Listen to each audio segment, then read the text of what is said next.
Kawadhi wechego iko mabende timore aluora mag kaunti wa Makalu e kaunti ma Homa Bay.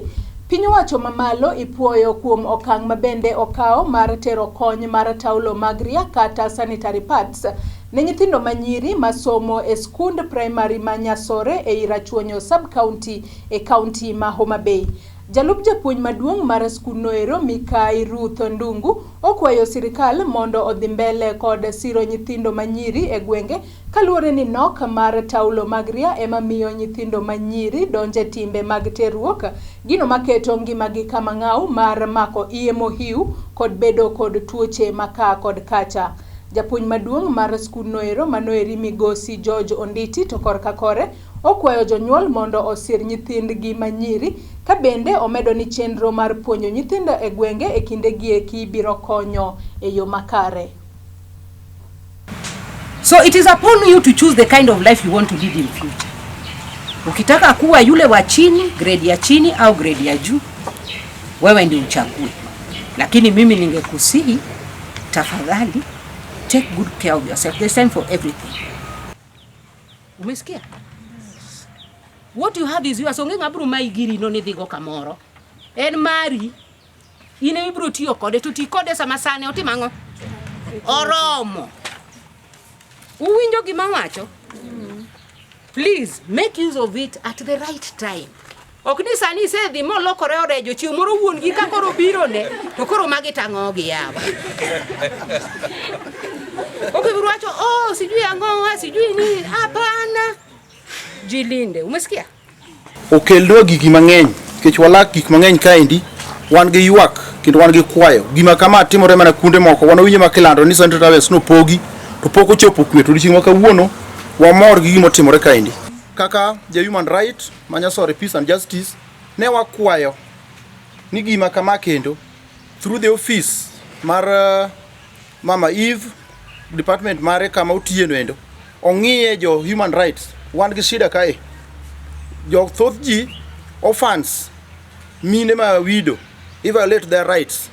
Iro ka ng'ati mayo lo ok onyal wuoyo gik machal kamago to mage modil godo. Koro wakwaya ni koyie onewa kata ma sand relief food manobedo mar corona mar this coronavirus. Wan ka winja ni corona nitie ni pogo ji chiemo. Parents are really crying. Ji ywak mang'eny gino onge kaendi. Koro mi wakwayo kunyalo yie to temno maber wan bende mondo wayude support. Encourage parents mondo gibed serious gi somo mar nyithindo.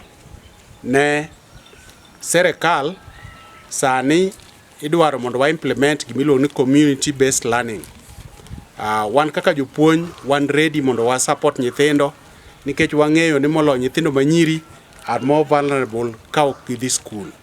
Omiyo chenro machako ni wabro dhi godo nyima next week kama koro wabro timo community based learning e villages mopogore within this community. Kao kamano we are supporting the government and we are encouraging nyithindo ni gik ma sirikal wacho, particularly Ministry of Health, wa bed ni wa observe gi logo, wearing mask, keto social distance, to moloyo beduru jok matimo activities moko manyalo protect you against this coronavirus. Community ka gik mang'eny osudo katimore oko to wan okwane. Omiyo owachi ni kipuonjo nyathi ma nyaka achiel kipuonjo piny ngima. Omiyo wamor ahinya kuom support ma the government otimonwa kawuono ni. Wamor kendo wakwayo ni ka Nyasaye nyalo yie to moloyo oritnwa japuonj Mr. George Onditi Nyabwa gi deputy mare Madam Ruth Ndungu moseito skuni kuom higni mang'eny kendo Nyasore en achiel kuom skunde mosebedo katimo maber.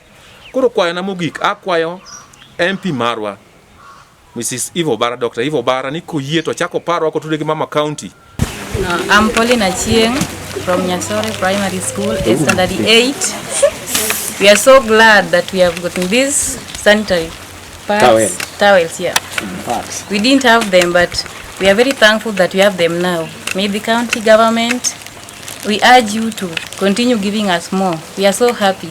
Be blessed. Anyinga Matilda Koth Pascal, agero kamano kuom odiochieng' ma kawuono, gik mokelnegi agero kamano, kendo ka gichak yudo thuolo kendo to kendo gichak gikelnwa kendo, erokamano.